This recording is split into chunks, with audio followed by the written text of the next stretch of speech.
but I cannot deal with the Odin Grail's lower horn. Hello everyone, how are you? This is yours truly, Triple G, coming at you yet again with another episode. Today is July 24th, 2018. Today we will be talking about the Wylde Audio Odin Grail Genesis.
Okay, so now that we're back, let's take a look at the guitar.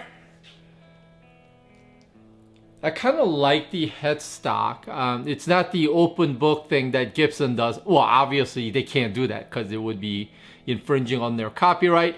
But I think it's pretty tastefully done right here and pretty understated headstock with the Adidas 3 stripes going up with the Wylde Audio emblem right here. Pretty cool. The pearl inlay, just humongous. So this is a complete opposite of those understated no inlay marker fretboards. Ebony board, you got your extremely recognizable bullseye, EMG81, EMG85, the Zach set, 2 pneumatic bridge, stop tail piece, volume knobs, and then 1 master tone, multiply binding, the front and back, very just classy. And flip the guitar back, you have the traditional neck joint that happens right here, which means you're gonna have this business right here that sort of gets in the way of upper fret access. But I tell you what, if it's good for Zach, who am I to say anything about it? All right, so that, and then 3-piece maple neck, unfinished, very just buttery smooth. The binding carries out through the neck right here and to the headstock. Rotomatic 18:1 ratio Grover tuners. And what else do we need to talk about? So that's about it. Now the 9-volt battery is inside the cavity. It doesn't have its separate access, which is, I guess it, to me it's okay because I would change that battery once every year and a half, 2 years. So it doesn't matter. But if you are gigging with this thing and if you have to access that battery often, trying to take that cavity cover off and on may be a big pain in the ass. All right, so with this guitar, let's talk a little bit. So years ago, I had the Zakk Wylde Bullseye made by Epiphone at the time. I had one of those. I'll link, I did a chat video for that guitar. I'll link it right here. It's not that I'm so much better today, but God, Jesus Christ, that video from years ago, it just looks so bad. So bad. But, so that would be my reference point, as well as you can see, you know how the, it's very creamy yellowish color outside of where the black bullseye patterns are. So this is also very close to the Edwards Randy Rhodes that I have. So that will also be my reference point. And obviously this takes a great inspiration from the, you know, Gibson Les Paul custom that Zach was playing when he was with Gibson. So again, that would be the reference point. So that said, you know, it's not going to fool anybody. This is just a Les Paul.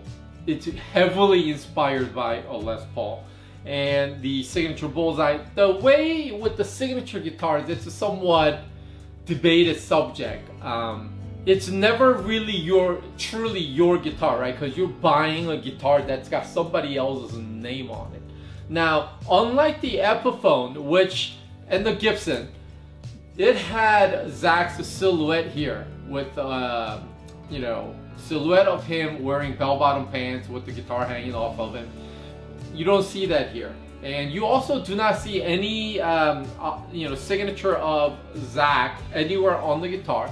So even though it's a signature model, you really don't see any, you know, individual designation. And so that could be good and bad.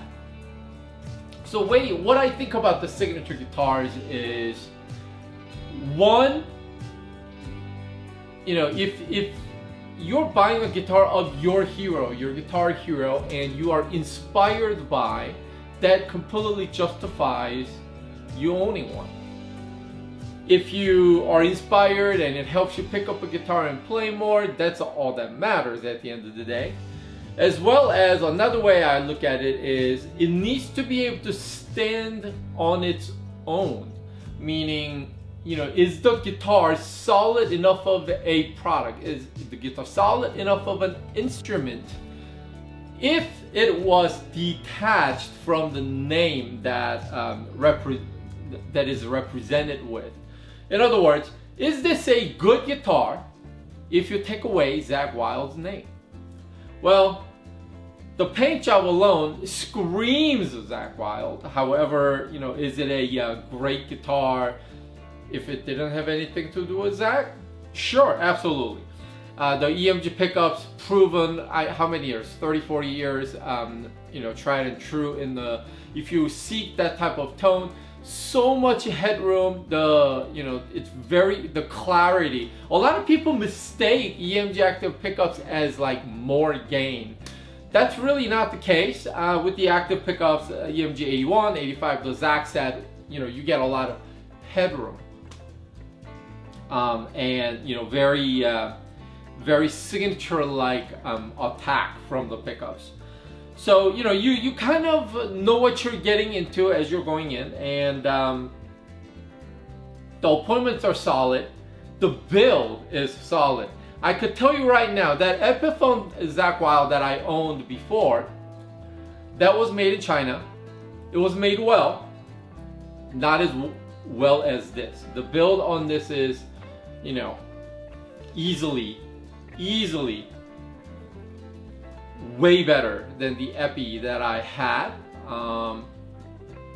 If I'm not mistaken, Zach's actually gigging with the import, the Korean import version that I'm holding on his Aussie sets and Black Label sets. There is no like a USA custom flavor that Schecter makes for him, which he carries around for the gigs. So, you know, it's just nice that you and me as consumers, we are able to run out to store or get it secondhand, whatever, and, you know, play the very guitar that your hero actually plays. And, you know, I keep saying hero, but, you know, Zach is somebody that I am a huge fan of. Not as big of a fan today than maybe 6-7 years ago. I mean, you know, Zach Wylde, there are, if you ask me to name 5 of my favorite guitar players ever, he would probably be in the top 5. So with that, it is a heavy guitar, probably slightly south of 10 pounds. And then the neck profile, if you look at the Wylde Audio and Schecter's website, the specification calls for this neck profile as Zach C, aka awesome. Well, the profile is definitely, there's a lot of shoulder, let me just put it that way. And it is a little thicker than I personally prefer. As I have said many times, I have a pretty, small hand, and I do prefer a thinner neck. So there is a lot of chunk here. But if I'm not mistaken, and I'm reflecting back to a guitar I had like 6-7 years ago, the Epi version of the Bullseye, I believe, had a thicker neck than this. Even though this is a thick neck, I think that had a thicker neck. But the profile, I think, is pretty close to the Berserker Barbarian that I have, and the treatment on the neck is just so smooth. It's probably the smoothest I've ever felt on any guitar necks. And way they do this right here, just so class right here. It's just really well done. Speaking of which, I don't know why any guitar company would still put out guitars with a polyurethane gloss coating, on the back of the neck. It's, I understand that everything is made, everybody has different things that float their boats and whatnot, but I don't see why somebody would like that. Anyhow, like I said earlier, the build is solid. Just all quality components. GrafTech Tusk nut right here. So you're just getting everything good. Now, as I mentioned during the Barbarian chat, what I needed to get used to with this guitar, yes, it is a guitar modeled after one of my very favorite heroes, but something that I could not, it took a while for me to overcome. I'm totally okay with this tail. I actually like this tail. What I can't get used to is this business right here, this lower horn. This wavy horn, I'm not a huge fan of. I could definitely do without if this horn just kind of closed up right here like this, without this pointy ass tip pointing that way. It needs to be pointing this way, or at least, straight up. But so that kind of took a while for me to get used to. The extra jumbo frets, I know I'm going back and forth with specs, this and that again. Hence why I always say I'm not qualified enough to do a review. I always chat. So I'm just rambling on about this and that and this and that. The extra jumbo frets, just so smooth. 24.6 inch scale. The fret, there's no fret wires sticking out. It's just beautifully made. The build quality just solid. All the way from South Korea, where so far away from anything heavy metal, but it is that factory that pumps out so many quality guitars overseas for all the names that you're familiar with. So I'm really happy and pleased with this guitar. It is heavy. If you are a gigging musician that you have to have it on a strap and you have to rock a 75-minute set, your trapezoid right here will hurt a ton. But me, hobbyist, I'm largely really a hack. Really, I never go anywhere and tell people that I'm a guitar player. I'm a huge poser. But for a poser like me, I sit at home, have it just straddled like this, and to play, no problem. I'm even getting used to this thick ass neck that it has. Probably helps that the neck is so smooth and just easy to play up and down. Again, to this day, manufacturers are sticking to this old way squared off heel joint right here. I have a Gibson Les Paul Studio HP from 2016, I think.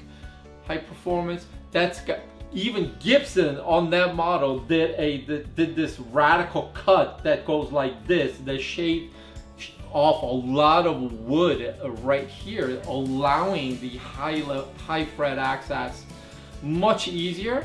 But you know, like I said earlier, if Zach's not bitching about it, then I'm not gonna bitch about it. And maybe he's got bigger hand where, well, I'm sure he's got bigger hand than I do. So it may be easier for him to reach the upper frets. So with that in mind, fat chance Zach is watching this video. Maybe somebody watching this video knows Zach. So here's the deal. Zach lives just up the street from me, not even 5 minutes away from where I live. Here, I live a little north of Los Angeles, and I've run into Zach at various places, especially local eateries. I even bought him a beer once. So if Zach, if you're watching, here's what I would really like. I will never sell this guitar, nor will I sell the Barbarian. I would love to drive my guitars over to your compound and get your autograph on the back of the headstock, front of the body, the back of the body. I don't care. I want to make my guitars official. It will really make my day if you could sign my guitars, help a brother out. Alright, so that's about it. Now, I don't really have anything bad to say about this guitar. It's just really solidly built. Value maybe slightly overpriced. The street price of what I think it goes for what, $10.99? I forget. But you know, it's a great value. If you're a fanboy of Zach, you know, it gives you instant inspiration when you have it straddled. So just all good, not much negative things to say. There are a lot of you that don't like the EMG pickups, but you know, if you want the Zach guitar, you've got to have that in there. Of course, I actually, there's one thing that I don't care for. So I don't really much care for the gold hardware on my guitars. Little garish, if you ask me. Sometimes they look cheap, and as the guitar ages, the gold stuff here will all tarnish. So they're gonna lose their shine, they're gonna get kind of funky, and you know, of course I could take good care of them by, you know, polishing, shining, you know, whatever. But it's just not my cup of tea. I was talking about that with my wife, and she did mention if they did this in different color. Like for instance, I mentioned, you know, maybe the black would have done it because the black stripes are here, but then she said they may not stand out as much, you know, stuff like that. So, you know, maybe it's okay. So the gold stuff, I don't really care for. Other than that, really, I can't find anything wrong with this guitar. It's set up beautifully, it's made beautifully, and it just, even with a super thick neck, it's relatively easy to play even for noobs and poser like me. So there you go. That's my very somewhat biased biased in my own fanboy situation, not biased as in somebody bought for me or somebody sponsored for, none of that. I buy all the guitars that I show you with my own money. So that's that. All right, well, that pretty much does it. What else is there to talk about? Nothing. Okay, so that's about it. Until next time, you guys all take care. I've been Triple G, and you've been great.